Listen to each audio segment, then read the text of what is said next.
If you're under 30 right now, you have a window that closes forever on your 30th birthday. Miss it, and building wealth becomes 10 times harder. Most people miss it because nobody tells them it exists. I'm talking about the single most critical decade for building wealth, and the decisions you make before 30 will determine whether you're rich or broke for the rest of your life. Two people can have the exact same paycheck at 30, work the same job, live in the same city, and one will retire a millionaire while the other works until they die. The difference isn't luck, it isn't inheritance, and it isn't some secret investment strategy. It's 5 specific decisions made before age 30 that most people get completely wrong. My name is Alicia, and I spend way too much time studying why some people build serious wealth while others with identical incomes stay broke forever. If you're in your 20s or early 30s, and you want to understand exactly what separates the people who retire early from the people who work until 70, make sure to subscribe to the channel and hit that like button if this information helps you out. Here's what nobody tells you about your 20s. Every financial decision you make during this decade gets multiplied by time in ways that are almost impossible to comprehend until you see the math. $1 invested at 25 is worth approximately 7 times more at retirement than $1 invested at 35, even though it's only a 10-year difference. That's not a typo. The same dollar, invested 10 years earlier, becomes 7 times more valuable because of compound growth. This is why two people making the same salary can end up in completely different financial universes based solely on what they did before turning 30.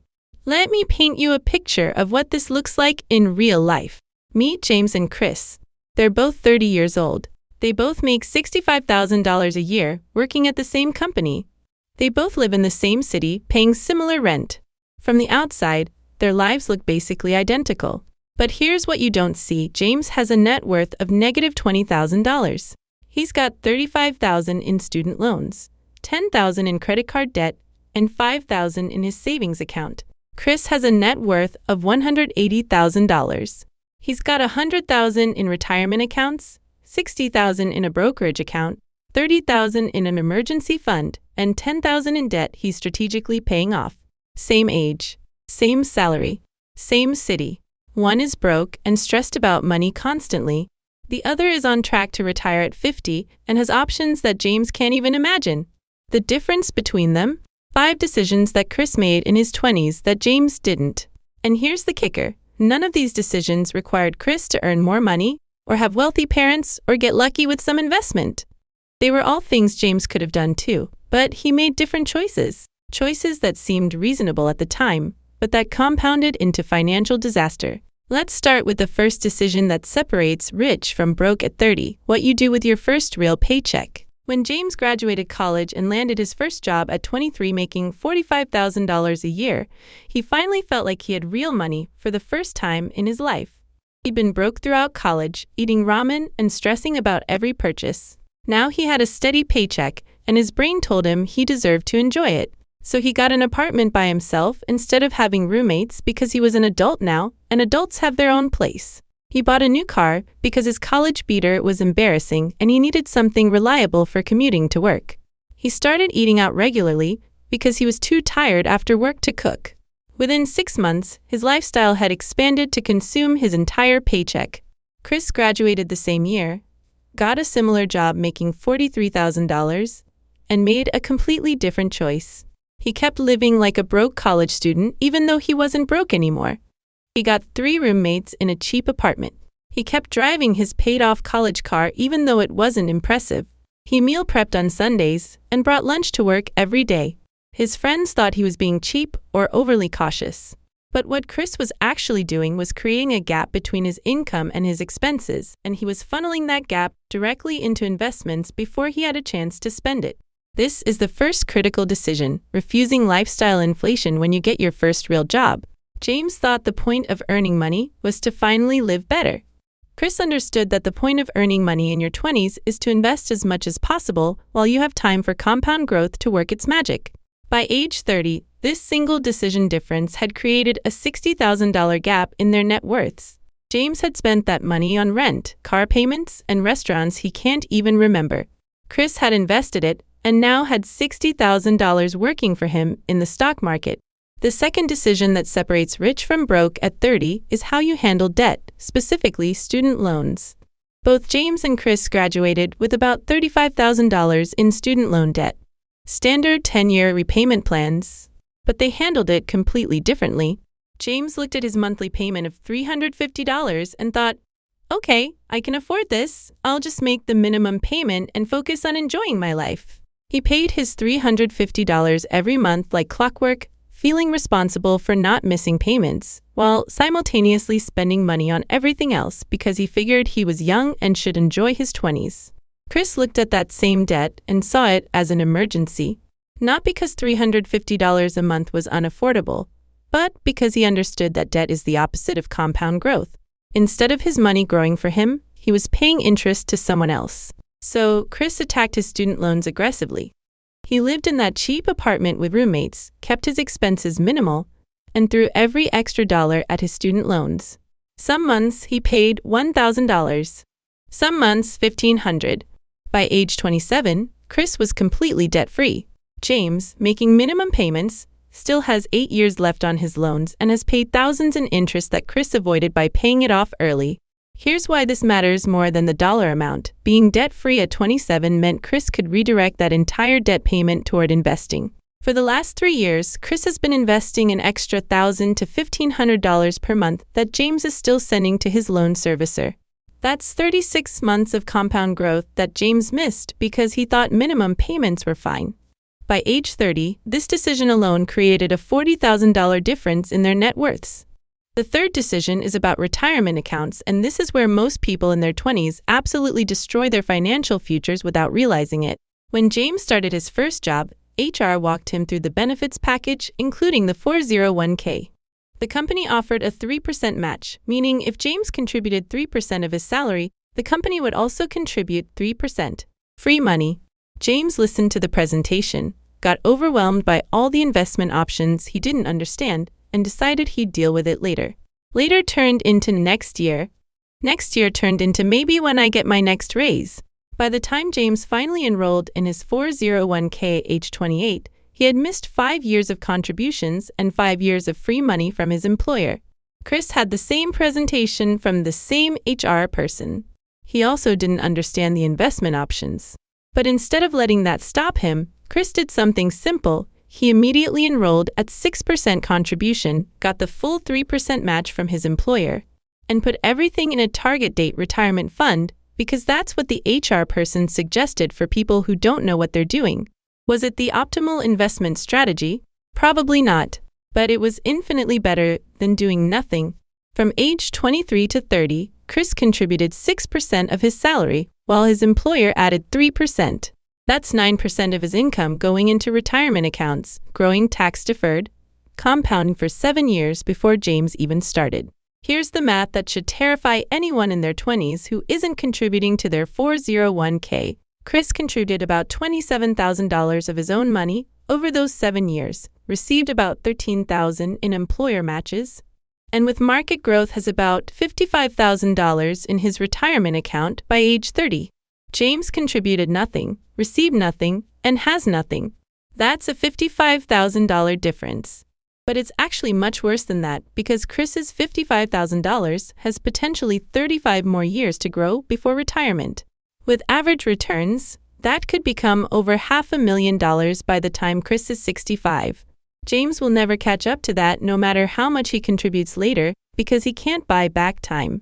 The fourth decision that creates the rich versus broke divide at 30 is how you use windfalls. Over the course of your 20s, you'll probably receive some unexpected money, tax refunds, bonuses, birthday gifts, maybe a small inheritance from a grandparent. Maybe you sell some stuff you don't need anymore.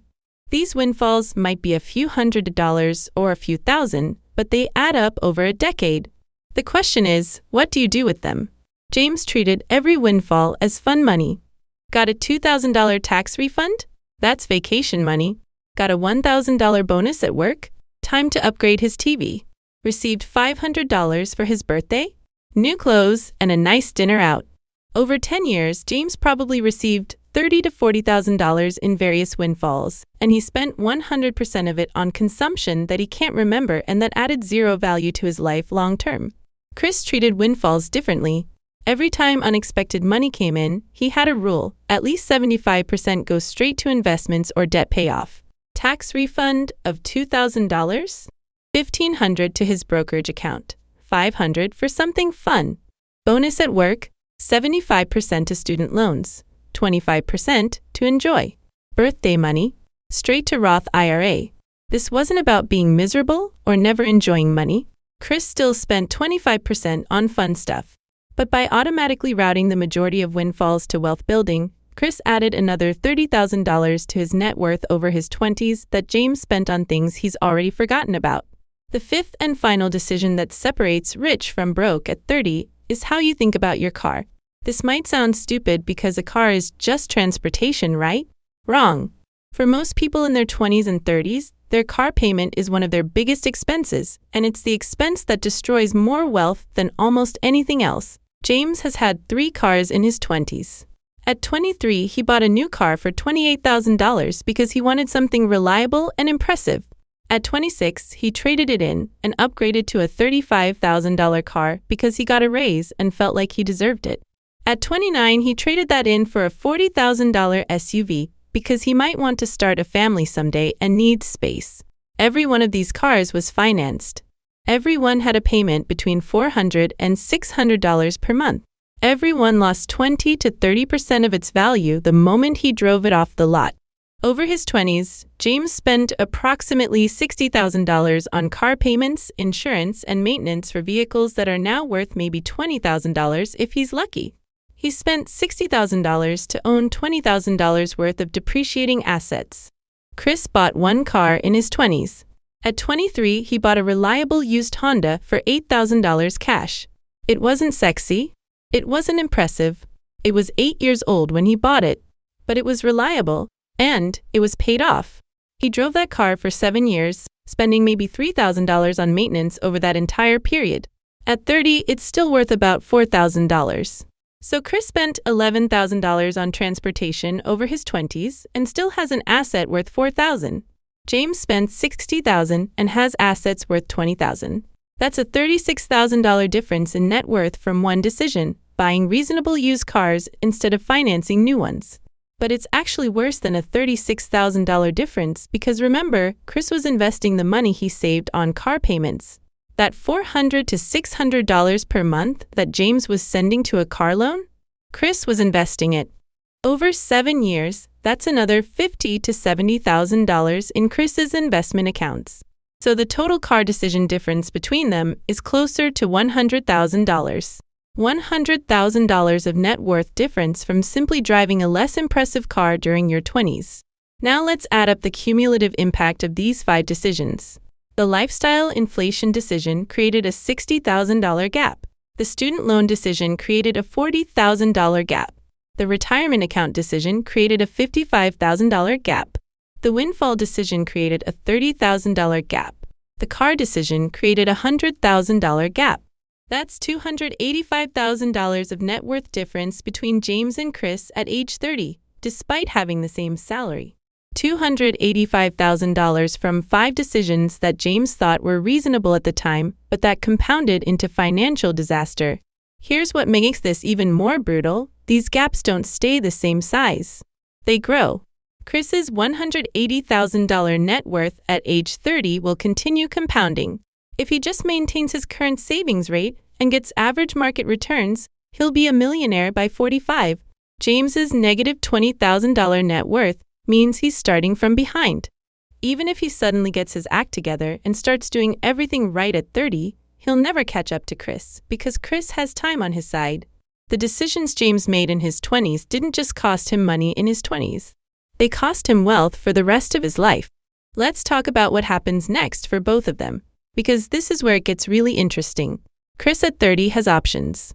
He could take a lower-paying job if it offered better work-life balance because his investments are growing in the background. He could take 6 months off to travel because he has a cushion.